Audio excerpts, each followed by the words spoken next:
the hell people that go to hell, oh my gosh, the things that they did to themselves, oh, it's horrendous. And the hells were full, and they were horrifying and horrendous. They don't stay very long, though. They quickly figured out that was them doing it, and they got out. Yeah. However, as fast as they got out, the people that went to heavens got out faster. You want to know why? Why?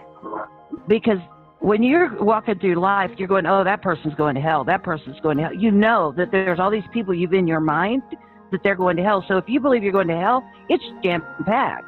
But when you're talking about heaven, most people don't think anyone's good enough to go there. So when they do believe that they're going to heaven, they assume that God has put people there with them. So they show up, and there's like maybe Mary, maybe Jesus, maybe God or angels, and that's it. They're alone.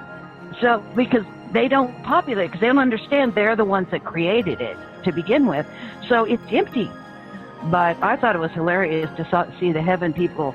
You know, they're in their big mansions and the golden streets, and there was nothing to do and nobody to talk to, and they were just gone. It was hilarious. Heaven is empty. I'll call this heaven is empty. Heaven is empty. I'll call it. You got to accentuate the positive. Wow, I feel good. A little bit of feel good goes a long way.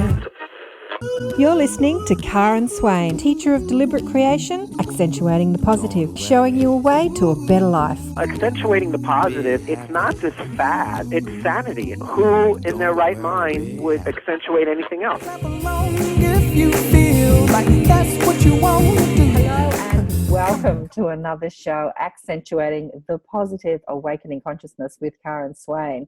I have yet another delicious person. I know I said that last week. Another nurse to introduce you to, a retired nurse. Her name is Yvonne Ballard. She's a mother of two. And she's also had an NDE, a near-death experience, in 2008.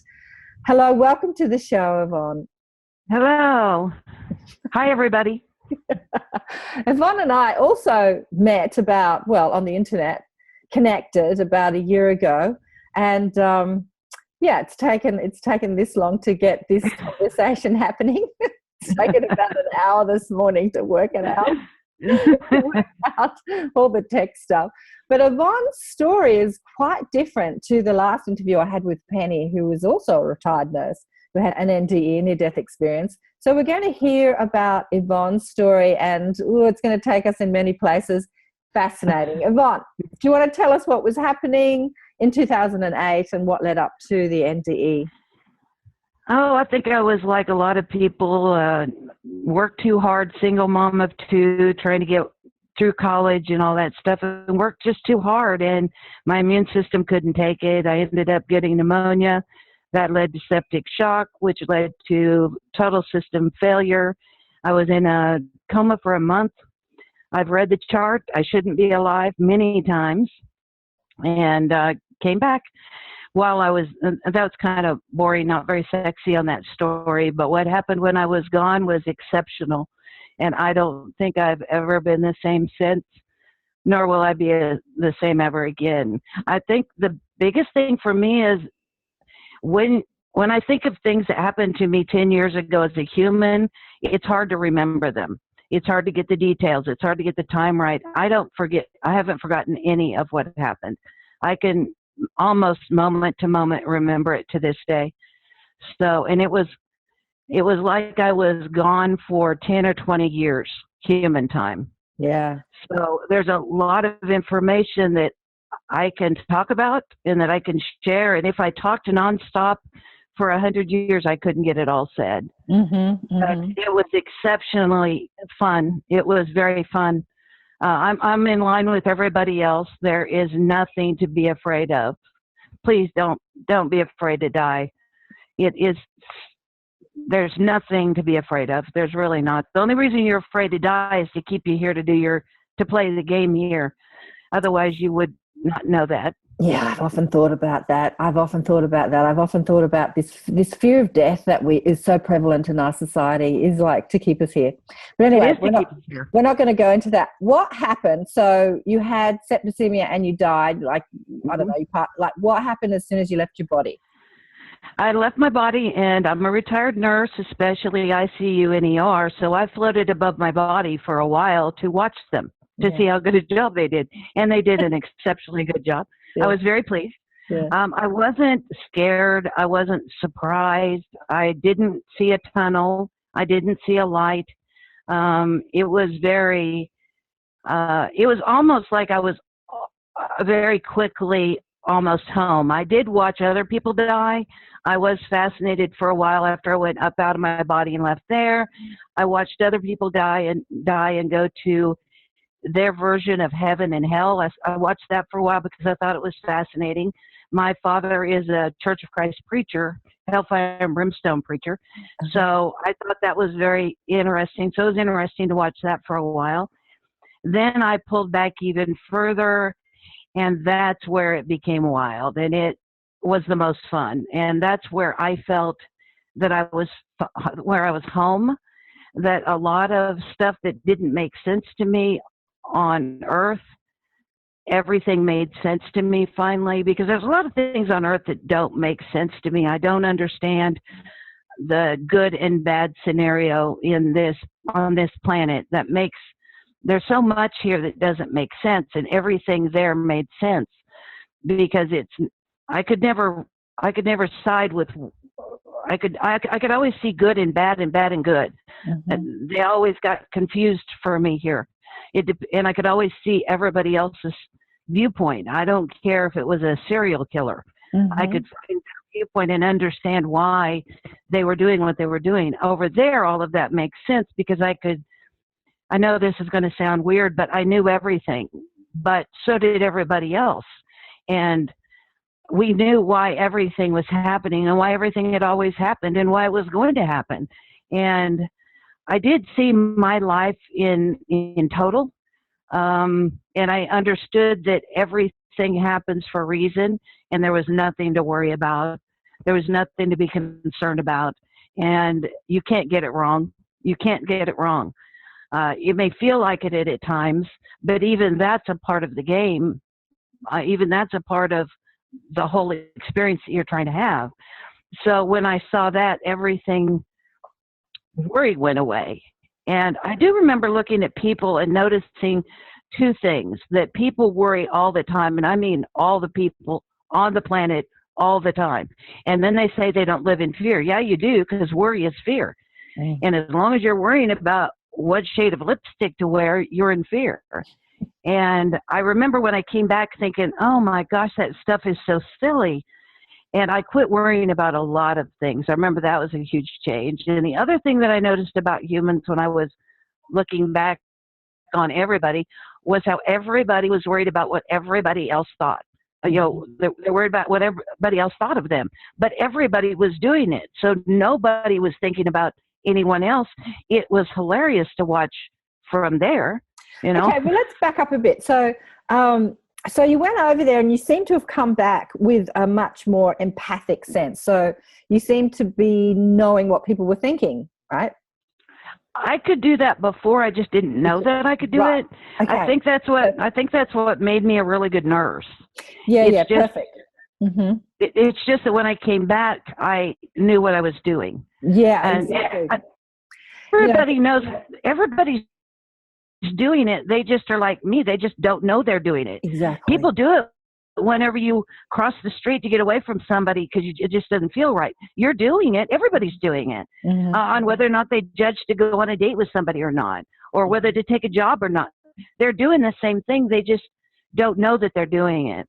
Mm-hmm. And I came back with like this primer on that that's what I'm doing. And ever since 2008 and I woke up, I have been learning the primer and getting better and better and better at doing what we all do. Only I do it more and more consciously all the time. Yeah, deliberately. Mm-hmm. Yeah, much more deliberately. Okay, so you left your body and you said that you sort of hung around in some form of the astral, watching people transition and then going to a heaven of their own creation. So, so I've had this discussion on the show before, whereas when we transition, we get to experience what we believe.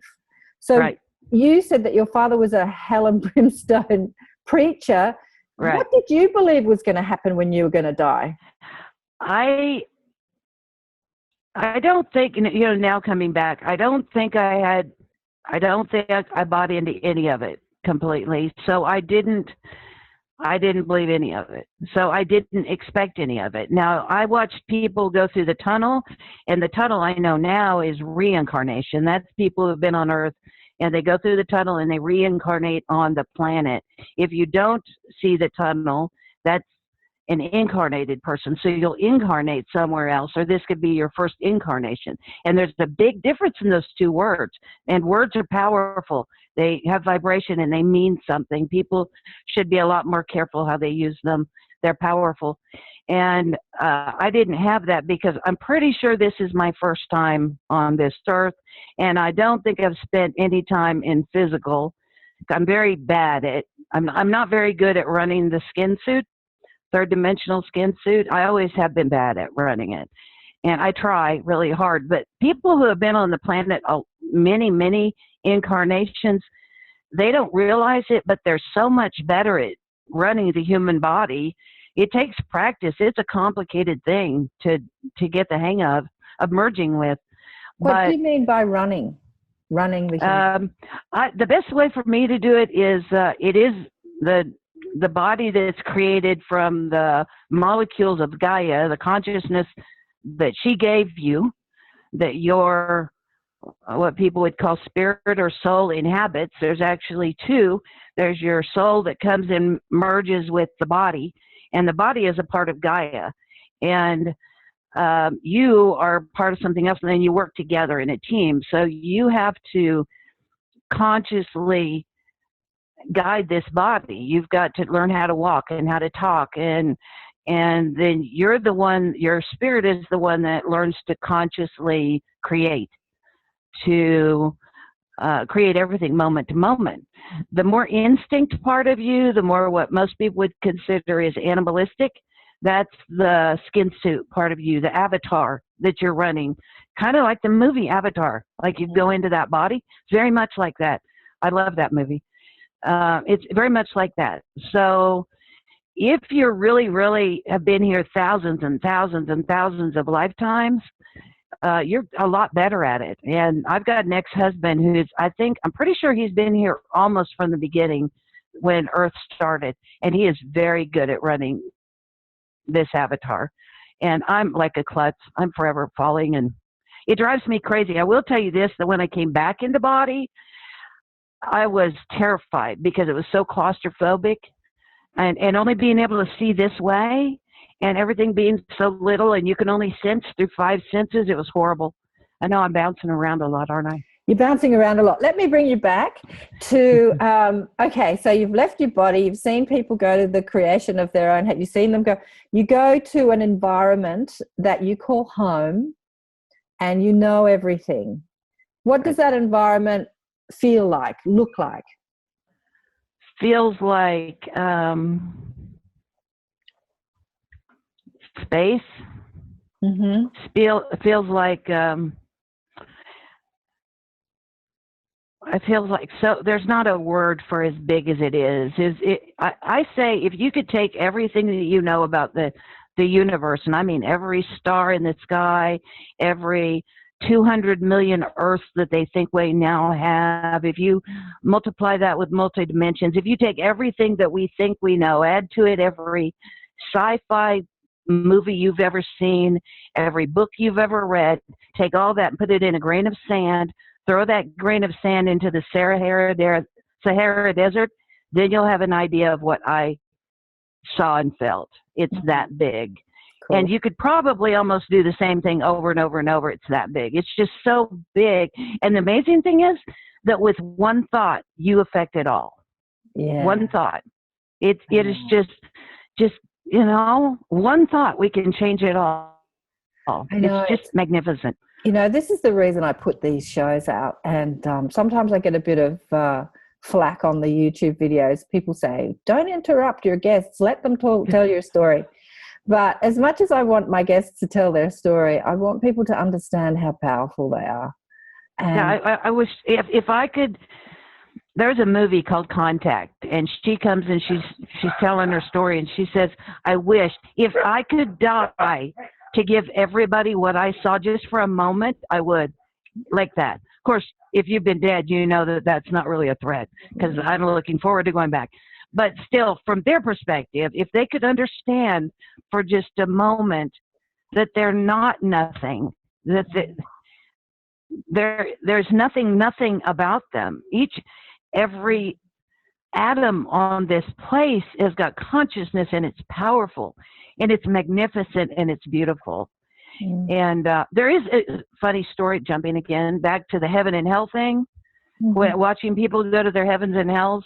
That most people don't like this story, but I think it's really great story, because the hell people that go to hell, oh my gosh, the things that they did to themselves, oh, it's horrendous. And the hells were full, and they were horrifying and horrendous. They don't stay very long, though. They quickly figured out that was them doing it, and they got out. yeah. However, as fast as they got out, the people that went to heavens got out faster. You want to know why? Why? Because when you're walking through life, you're going, oh, that person's going to hell. That person's going to hell. You know that there's all these people you've in your mind that they're going to hell. So if you believe you're going to hell, it's jam-packed. But when you're talking about heaven, most people don't think anyone's good enough to go there. So when they do believe that they're going to heaven, they assume that God has put people there with them. So they show up, and there's like maybe Mary, maybe Jesus, maybe God or angels, and that's it. They're alone. So because they don't populate, because they don't understand they're the ones that created it to begin with. So it's empty.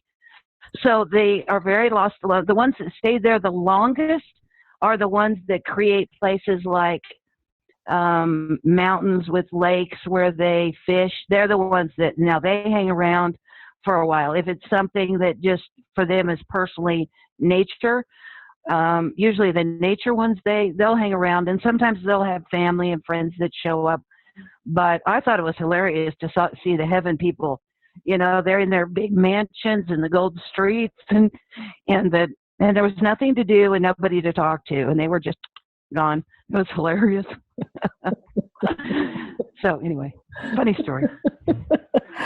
So heaven is empty. I'll call this heaven is empty. Heaven is empty. I'll call it heaven is empty. So, okay, so here you are with all that is, let's say all that is, and you know everything. So once you know everything, what do? You've checked out heaven, you've checked out hell, you're back with all that is, and you know everything. Then what? I know there's no linear time, but we'll talk about that. It's like now that you know everything and you've got everything you could ever possibly imagine, now you can go look at things specifically, which is what I said. I could go down and I could pinpoint down into the experience of an atom in a cell and know that. I mean, intensely, completely, wholly, with my whole everything. And then I could run over here and completely see a different alien's universe, or I could do anything. And that's what I did. I mean, it's like I was in a candy store trying out new candies as fast as I could do it. And I'd zoom. And that's what I did for like 20 years. What felt like 20 years. I'm just saying that like a long time. And then I remember very clearly, I went, you know what? I should go back to that planet Earth and do this. And I woke up in the hospital like that. And I was immediately mad. And I went, oh no, because I realized because that's all it takes is a thought and you can create. But I'd forgotten that time here is, you're stuck. When you come back here, you can't zoom around like you can most other places. You're stuck in time space. So I thought, well, I'm gonna come back and do this cool thing and then leave again. But no, I woke up and here I was in the hospital, single mom, 2 kids, 30 days in a hospital.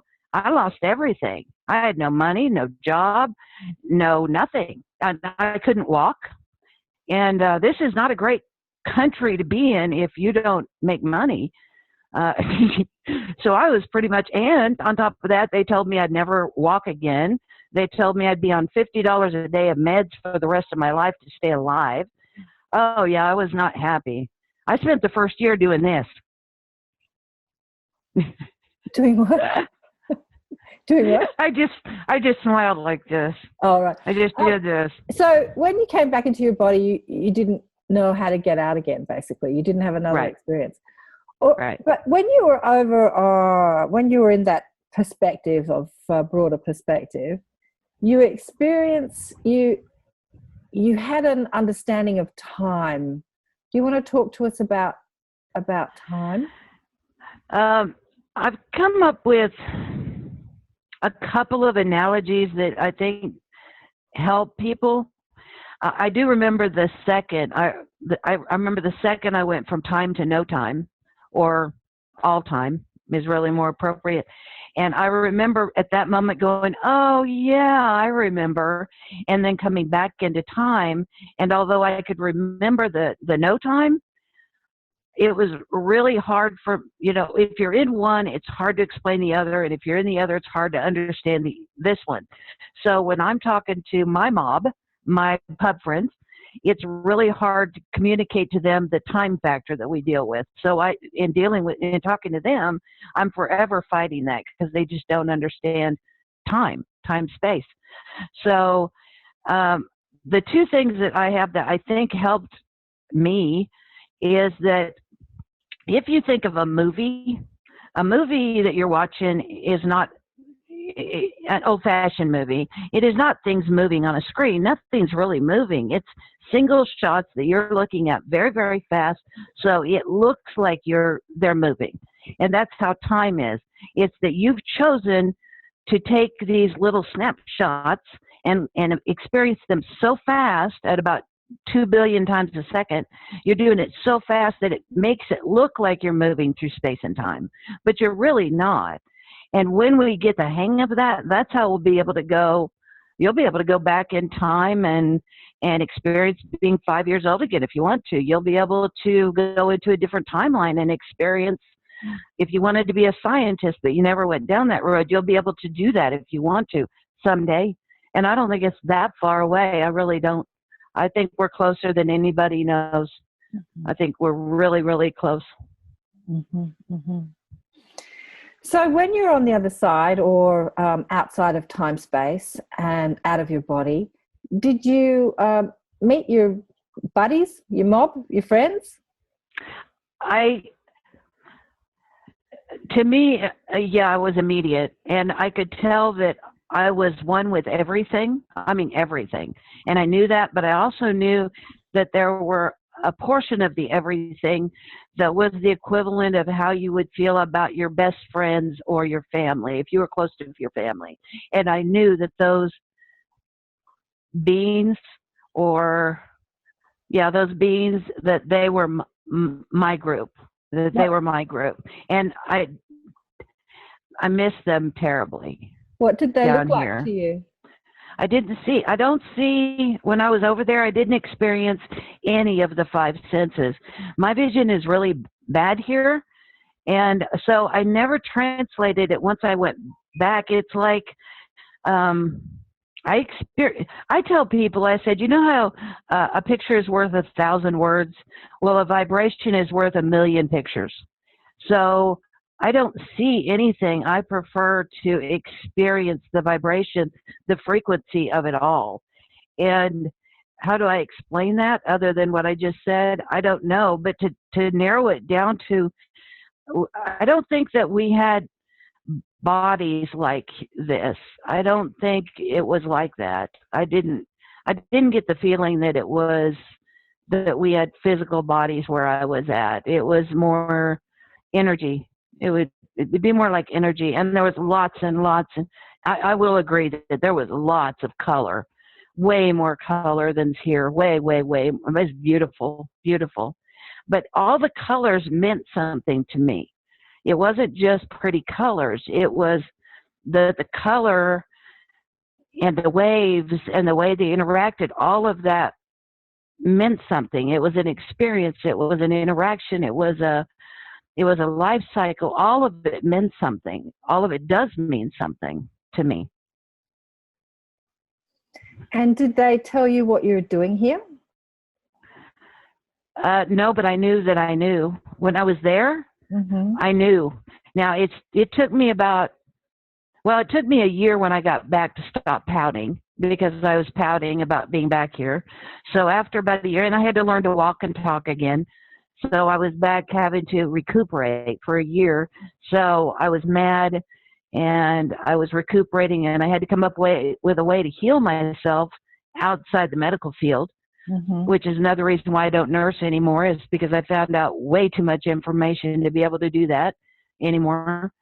In the process of that, I started incorporating what I remembered and using it more and more and more. And one of the first things I did was I learned to meditate. And I'd been trying to learn to meditate for about 15 years, but my head just wouldn't shut up. And I just sat down, and finally I had had enough. And it was about 2009, 2010. And I just was fed up. And I said, no, I'm not going to stop until I get this. And I just pretty much sat down in front of a 60-inch TV in the dark with those, the meditative music and the sounds and all that stuff with headphones. And I just kept doing it until I got it. Unfortunately, when I got it really well. And I pretty much went from here to what I consider home. And I didn't want to come back. So I was like meditating for like 8-10 hours and then sleeping for 8. And about a week into that, I went, this is probably not a good idea. So I stopped. So I don't allow myself to do that anymore. So why did you incarnate into a physical body this time? You said that this is your first incarnation. What are you doing here, Yvonne?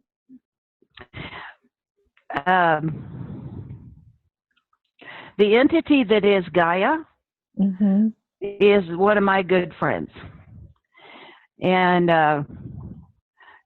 she called for some help. So I came. And that's what I'm doing here. So I'm trying to help her. So I don't really think as much humans, other than the humans are her babies, that she loves everything on this planet. Everything is her. We are all one. And, from that perspective. But I definitely came to her call, which is a strange thing for me to realize. That's an odd thing from my perspective, so recent, because this is all really new to me, to get the message that I'm talking to Gaia, only that's not what we call her, but because it's vibration and you couldn't say it, but that I'm talking to her and we're friends. That's kind of a bizarre feeling, but yeah, that's the truth though. That's why I came.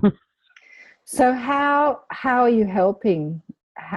What's your plan, mission? Once the call was made and a bunch of beings came, I'm not special. There's millions and millions of us, but you don't have to do anything. All we've got to do is be here and stand on the planet, and it helps because we're higher vibration, and it just eases it and makes it easier as she transitions into a higher vibration. The more higher vibratory beings are on the planet, the easier it is for her, the less painful, so to speak, it is for her. And she's got a path too. She's got things she wants to do too, and that's what she's in the process of doing. So I can do things and make it better. Like I can be more centered, and I can be more loving, and I can be happier. Happy, that's key. And that helps her even more. But even on the worst day, if I was a drug addict sitting in the middle of under a bridge, I would still be helping her, because just my being here does that. Yeah. And I wish people, and there's a lot of people that's really, be happy, guys. If you want to make a difference, be happy for yourself, for others, for the planet. Just be happy. Yeah. Look, absolutely. A few years ago, I did a energy healing workshop in another state here in Australia, and since I was in my 30s, I've been surrounded by middle-aged women, all, you know, studying energy healing and meditating and talking about spiritual things. And I used to head a group called the Academy of Light. And I remember looking out, and everyone was so much older than me at that time. And I remember thinking, why is this? But I've found out that, you know, after the Second World War, Gaia put out that call because we set off the atomic bomb, and the powers that be said, oh, God, they're going to blow themselves up, those stupid humans. They're going to be needing some help. And so the baby boomers, you know, that came, you know, you're a part of those the first call, I think Dolores Cannon, who has since left her body, she wrote a book about it that you might want to read, because she said that you don't know too many people that are talking like you. And I'm here to tell you there's millions of us talking like you. Oh, yay. I mean, Mary Rodwell, who has regressed about 3,500 people back to their galactic, you know, roots, she says that half the population of the planet is that they're actually star seeds. They're actually people like you that have come in to help. Half the that's like 3.5 billion people. That's a big number. That's a big number. So you're not alone. But interestingly enough, when we come into this environment, we come into the Maya and we forget, we take on the human body and the human brain. You know, a lot of them don't know it. But it's interesting why I asked you, you know, what are you here to do? A lot of them are just here to be. But they get lost in the play of opposites, in the polarized game that we're playing down here, and they suffer and they struggle and they get sick and they, you know. And I do remember very clearly that most, and I'm gonna, it's as close as I can get, but I remember on the other side there are beings hanging around that have not come to Earth, or to 3D, because it's way bigger than Earth, but have come down to 3D, although Earth is a very intense point. And especially with two things, with time and with money. And I remember entities talking about it, going, oh, well, that would never work for me. I would never forget who I am. That would never work. And then they would come here and then leave and go back. And it's like this, oh my gosh, you wouldn't believe it. You guys got to try this. It's amazing. It did work. And it's like that. So if I could get under people to understand that this is a game, it's an experience. Don't take it so seriously. And guys, I hate to break it to you, but the only way you can have duality is to have light and dark. So there are entities that volunteered to play the bad guys. It's a part of the game. You can't get mad at the people to volunteer to play the bad guys. That's like getting mad at the movie people for somebody playing the villain. Otherwise, you don't get the story right. Yeah. And I think I've always seen that the villains aren't really villains.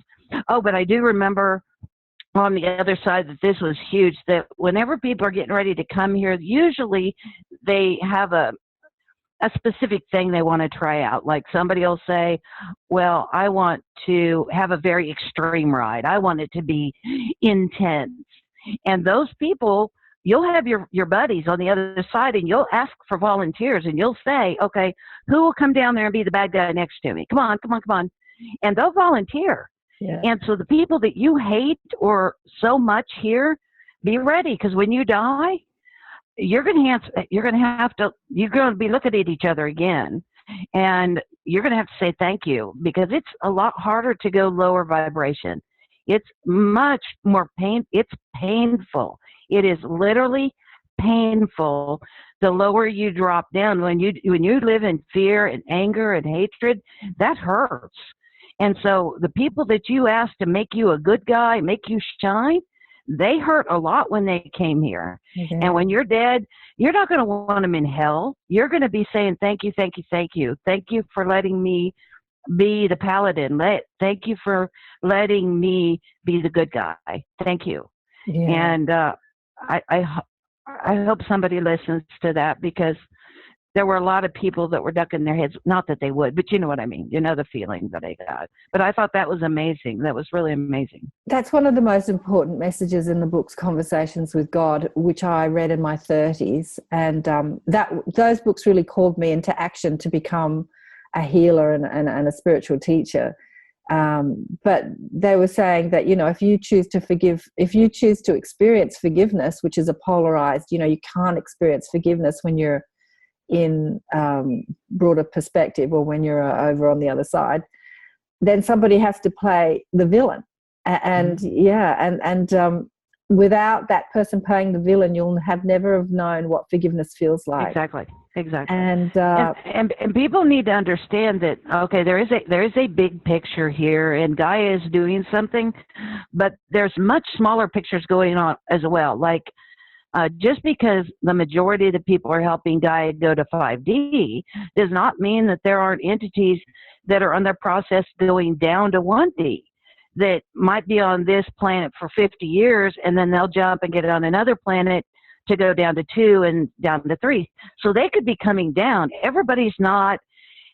It's that linear human, there's got to be a beginning, there's got to be an end, there's got to be a point. Well, there doesn't. You can have somebody like crib deaths. Crib deaths is a great example of that. Frequently, crib deaths are entities that have never been in a human body before. They get in human body and go, oh, no, hell no, I'm not doing this. And they leave.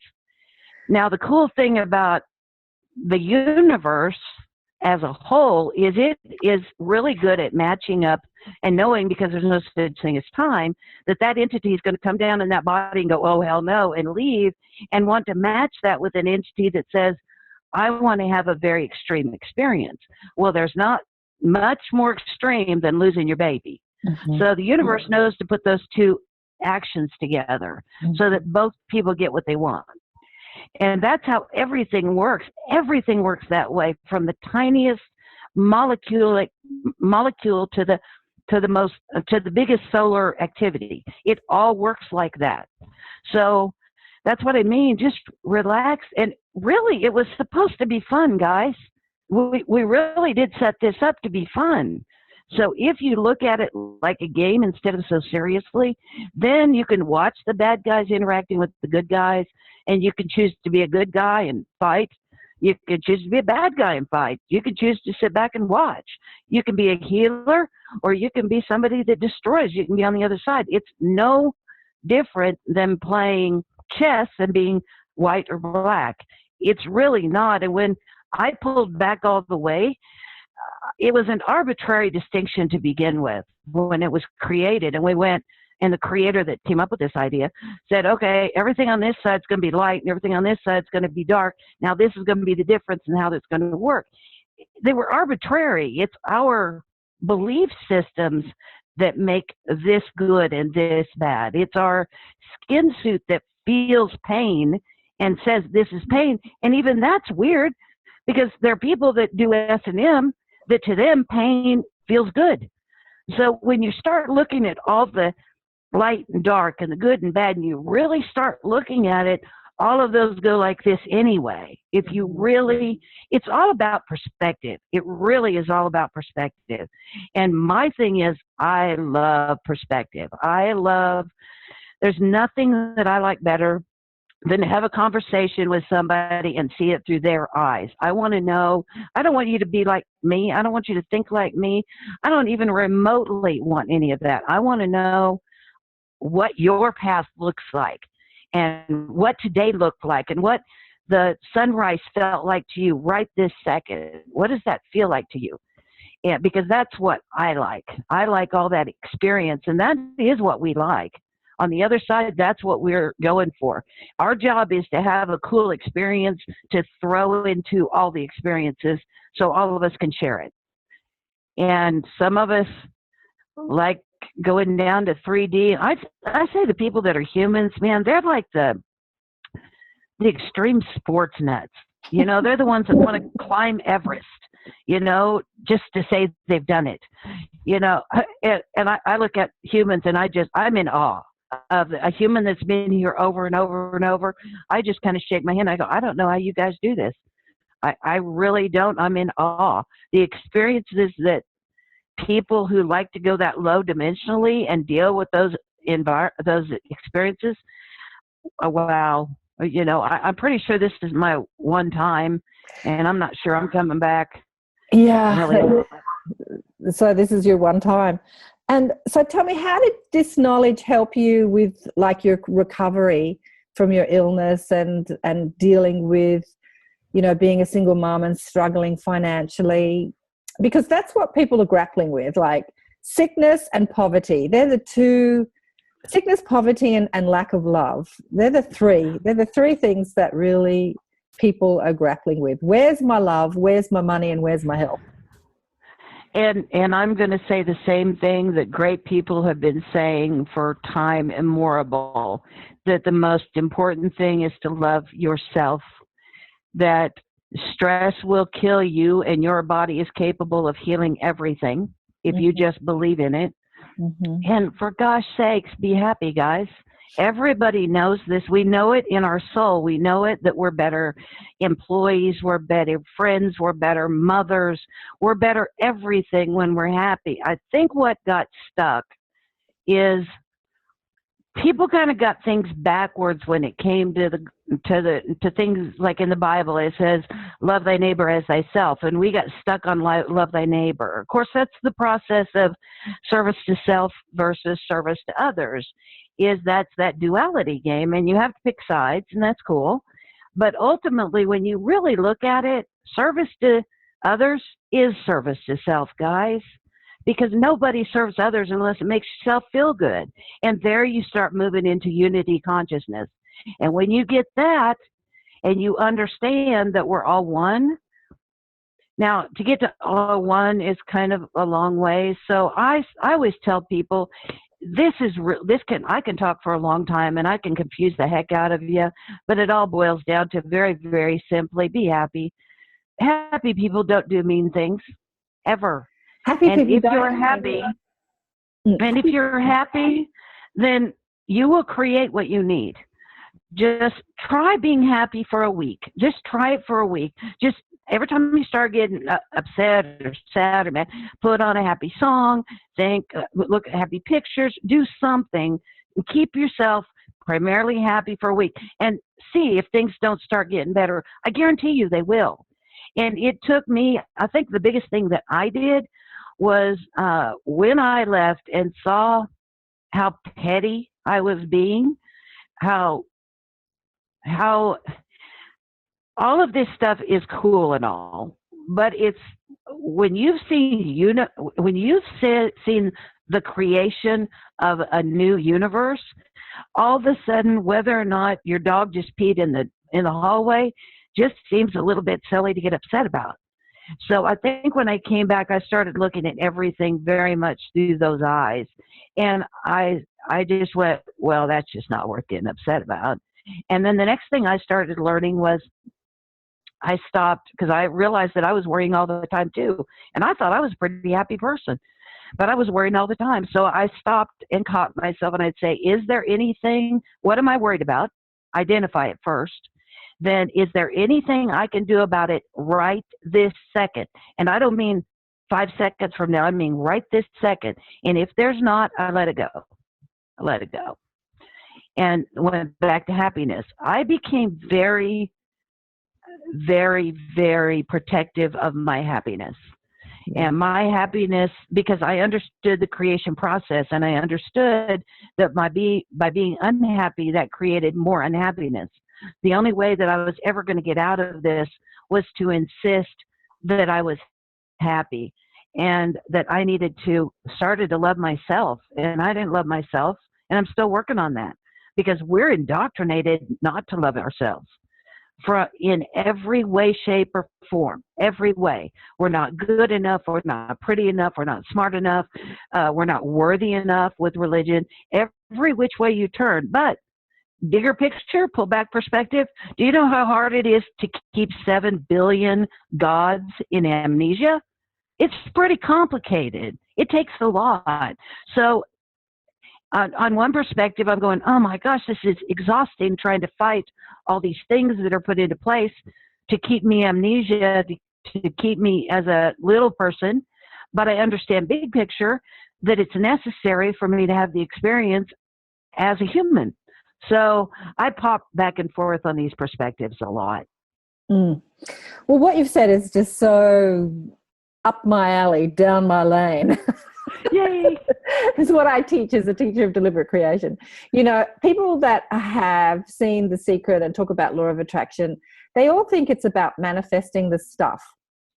And the stuff is fun. Like, the stuff is the toys in the toy shop. You know, we get to play with the stuff. We get to play with bodies and money and food and holidays and, you know, people. But what we're here to create, we're actually not here to create stuff. We're here to manifest emotion. We're here to actually experience. Forget that we are love and then remember. So we're here to be happy, actually.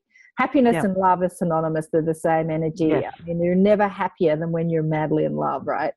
So you're never more excited, more ecstatic, more in bliss than when you're madly in love. But you've got a focal, you've got to focus. You call it the lover or the person outside of me. Yeah. But really that feeling of love is your connection to your own inner self, your own inner being. Or soul. That's what I was saying. You know, in the Bible it says, love thy neighbor as thyself. What they forget is we're supposed to be loving ourselves first. If you can't love yourself totally, completely, 100%, then you can't begin to love them right. We're loving people wrong because we're loving them first. We got to love us first, then love them, and then unity will come. Because the second you get that, then the rest of it's easy. It's hard to hurt somebody's feelings when you realize that they're another version of you. Yeah. It's really hard to do that. I have a hard time doing that because I understand that saying, you know, I see the God in you, in me, you know, I see the God in me and you. Namaste. Hindu saying. Namaste. Yeah, oh, yeah, namaste. Yeah, I get that because I do it automatically. Now, it is, I also don't see humans are scary. They could be very mean, very, very mean in their defensive, angry mode.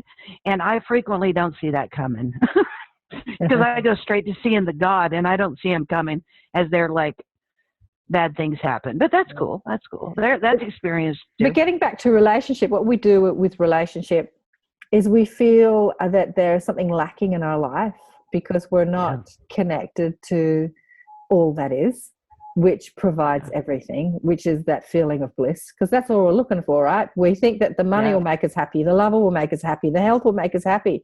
We're looking for the happy. So we don't connect to the happy, and then we say, now you're going to make me happy, lover or husband or wife or friend or boss. And we put that responsibility in the hands of somebody else. And that's where relationship goes wrong. And it won't work. Every relationship. Whether it's a mother and child or an employee or a boss, you know, we're looking for the happy outside ourselves. And so that love yourself first, as you were talking about, is really about knowing that the happy comes from your is here. To your happy. And they need to do it slowly. I think that was my biggest problem is I tried to do it too fast and I saw The Secret and the law of attraction, and if everything didn't start clicking into place right away, then I thought, well, you're doing it wrong again. Well, there you go. I just blew all of it and had to start all over again. So I wish that people would be patient and calm and kind to themselves. And slow it down, have fun with it, do it like I think The Secret or somewhere said that, you know, call in a cup of coffee or a place to park your car first, play with it little ways first, and then grow bigger and bigger and practice and verify your instincts. Your instincts are always right, always. So if you give them credit and they'll grow, and you will be surprised at how much fun you can have if you're not busy trying to do what everybody tells you you're supposed to do. Do things because, you know, that whole smell the roses thing, that's dead on right. I mean, slow down, look around. Things are going on around you that are magnificent fun if you just slow down and pay attention. You know, watch the 2-year-olds, man. If you want to remember how to do things, watch the 2-year-olds. Get down and look through their eyes and you'll remember how fascinating this place is. And then take it moment to moment. Don't try to be happy when you know that you're not going to have the bills paid this month. Don't think of it like that. Think of it, what can I go outside and look at the sky and smile for a second? Do it second by second first and then grow in it. Don't try to be happy all the time immediately. Do it little bit. Step it out.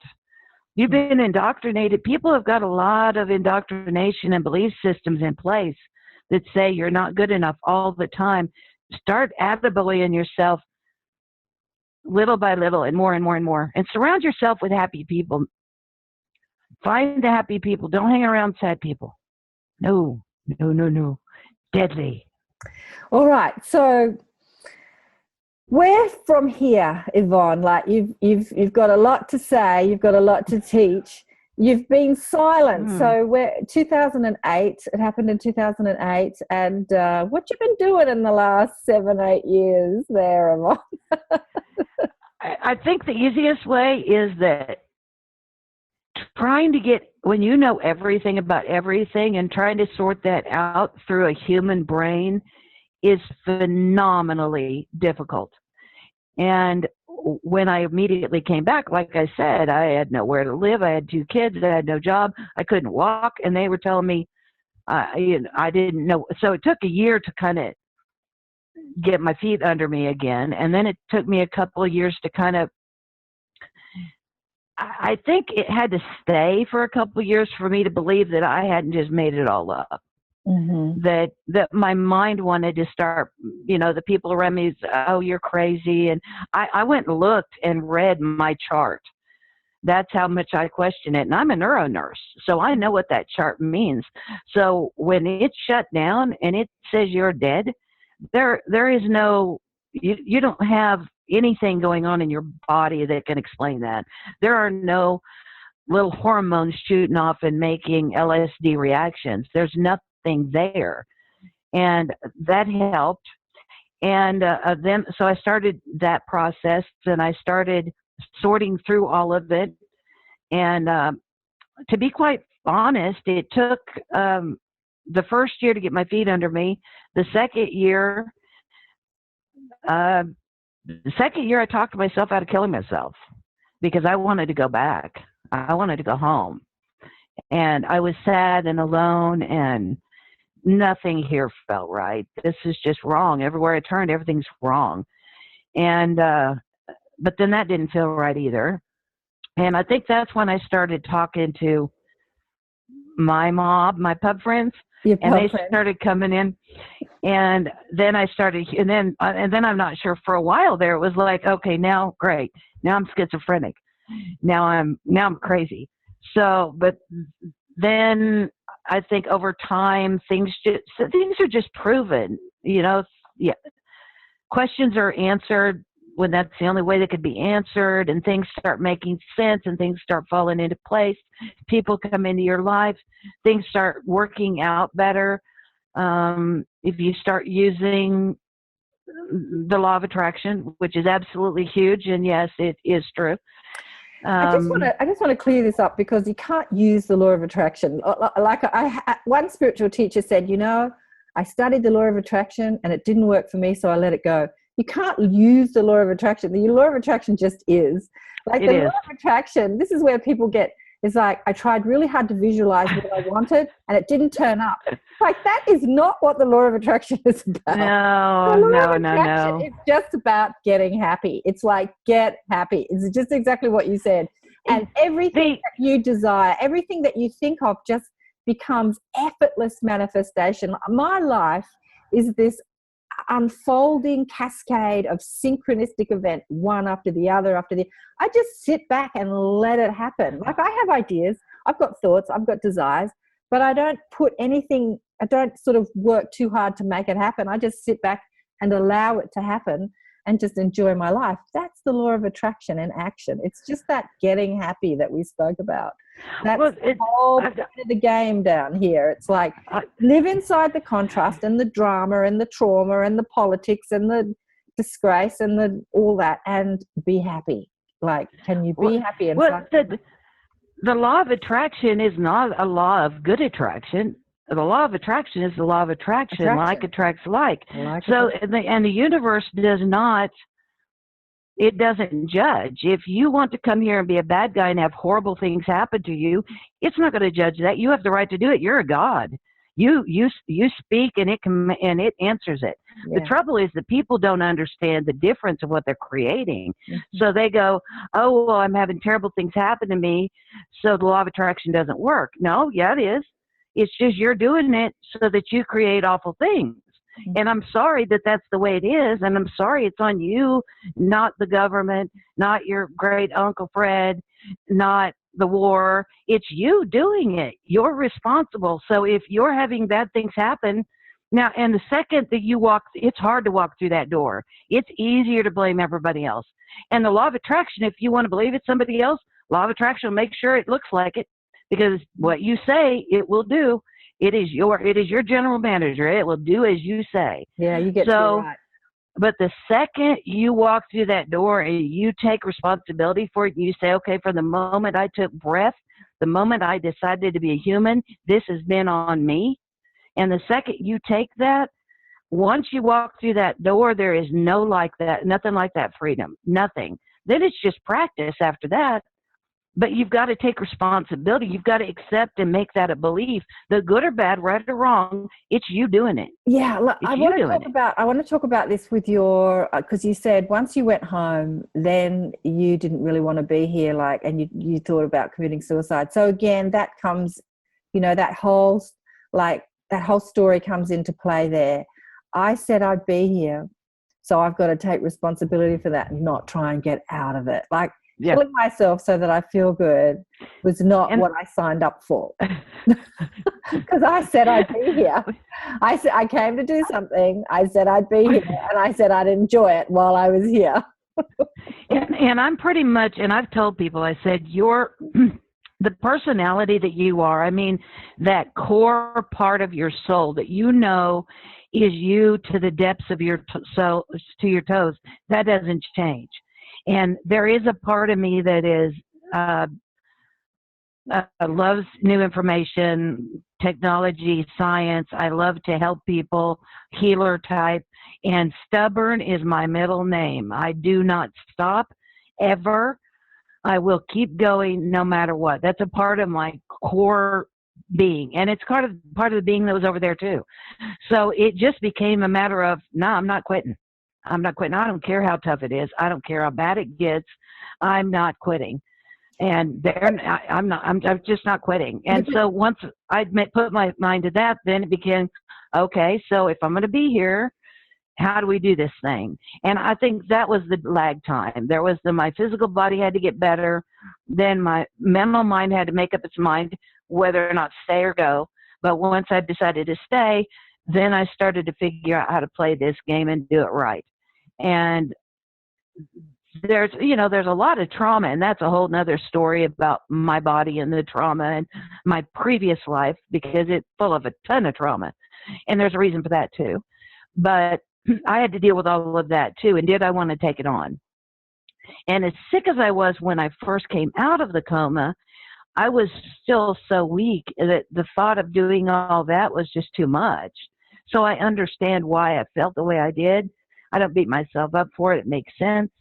It was very hard to get healthy again, to just come back to a point where I could walk and talk again. And I had to get back to work. I had bills to pay and kids to take care of. So I had to get back in the soup, so to speak. That's what I say, which made it even harder to do all of this. But because of all that, when I talk to people, I understand the struggle. I really do. I understand how easy it is to slip into negativity. I understand how easy it is to lose hope. I understand. I've been there, done that.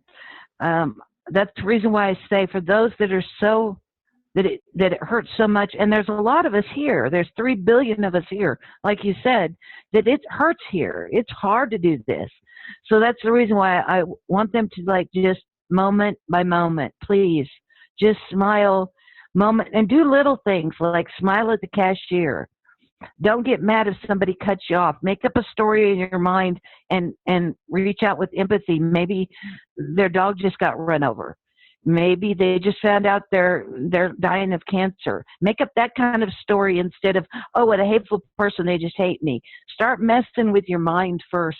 Do it little steps. Don't worry so much about the money and the bills and the success and finding the love of your life. Do it in a little way first. It's easier to do it in little ways first. Make your happiness the priority. Yes. Yeah, yes. And not the bills and the money. It's interesting, when I was learning about this when I was in my 30s, and I was a struggling energy healer, single mom, bringing up a daughter and worrying about money. You know, my guides were saying to me, okay, we're going to teach you about trust, where I owe thousands of dollars and I had no money. And they said, we don't want you to look for a job. We don't want you to go out and look for money. We want you to relax and enjoy yourself. And so a girlfriend rings up and says, come to the beach. And all I could think of was, I don't know how I'm going to pay the rent. I don't know how I'm going to I don't know how I'm going to feed myself. And so I go, okay, I've been told by my mob to do, relax. And I'm doing trust. So I go to the beach with her, and I'm full of worry, but I've been told to do trust. And she says to me, so how are you doing for money? And my guide said, do not ask anybody for money, right? I said, I'm learning about trust at the moment. It's a big lesson. I'm learning about trust. And anyway, long story short, she just insisted on giving me $5,000, and I didn't ask her. And I didn't even tell her I had a problem, but she just insisted. So, that's how it's like when we work on our happiness, the rest falls into place. The rest. Mm-hmm. Yeah, exactly. And that's what you've got to do that first. You got to do that first. And I was so busy doing what other people told me I was supposed to do that I didn't even know what I wanted to do. I didn't even know what made me happy. It took a long time to figure that one out, because I thought doing what I was told, doing what I was supposed to do was what made me happy. And come to find out, when I went back to doing that again, that didn't make me happy at all. And I had to realize that, guess what? I don't care about big houses, and I don't care about new cars. And I really, somewhere in there is gypsy blood, and I would just as soon just meet every single human on this planet at least once and travel. I don't want to even stay. I would love to go from house to house to house. I don't want to be in a hotel. I want to taste their food. I want to cook it with them. And it broke all the rules. It broke all the rules. It was like, well, you've got to want these things. You've got to want a career, and you've got to be wanting success, and you've got to, I don't even want a guy. I just want to meet people and relax. I've done all that other stuff, and it did kill me. All that other stuff killed me. Literally. And I'm not interested. I think that the world is beautiful, and I haven't had time to look at it. So that's what I've been doing, is I've been slowing down and looking at it, and talking to people on a lot different place than being a nurse. That's pretty intense way to interact with people and families. So now I do it always with a smile. Always. I want to see the smile in people's eyes, not just their mouth. I want to see them smile, even if it's just a second. I want to see that. And I love nature. It is the most amazing thing to me. So I love water. So like I said, I'm not even close to being there. I'm not even close to where you are, where everything flows and synchronicity is awesome. Not even close, but I will be someday, and it's all right. Where I am is exactly where I'm supposed to be, and that's cool. And I'm a lot better than I was last month, and worlds better than I was in 2008. And I am starting to like myself, and I like the life I have. And I love talking to my pub friends. I love my mob. That's your spiritual guide. She calls them her pub friends. I love it. My pub friends. Di, we have to go. We've run out of time. Well, it's been great fun. It's been so beautiful to talk with you. I know we could talk for hours. You've got so much to share. Hopefully we'll get a chapter out of you for the book, huh? I promised. I'm writing it. So people can learn more about Yvonne's story in the upcoming book series, Surviving Death, Personal Stories of Transformation. Thanks again for being on this show. Thank you, Karen. It was lovely. Bye. Love you. Love you. Love you all. Love you all. And thanks for listening to another show, Accentuating the Positive. Remember, if you want to meet some of the guests on the show, we have monthly webinars every month, about mid-month, called the Inner Sanctum, where you get to learn more about how you flow your energy and are the creator of your own reality, and how you too can be deliberate in that. So thanks again for joining me. Bye for now. Thanks so much for joining us for another enlightened conversation on Accentuate the Positive. If you would like spiritual guidance from my guides, Blissful Beings, go to KarenSwain.com for a reading, or to listen to more enlightened thought leaders share their wisdom. Go to the listen page on KarenSwain.com and choose who you want to listen to. All the podcasts are also available on iTunes. Remember to check us out on Facebook, Twitter, Instagram, Pinterest, you name it, we're there. Until next time, bye for now. You feel like that's what you want to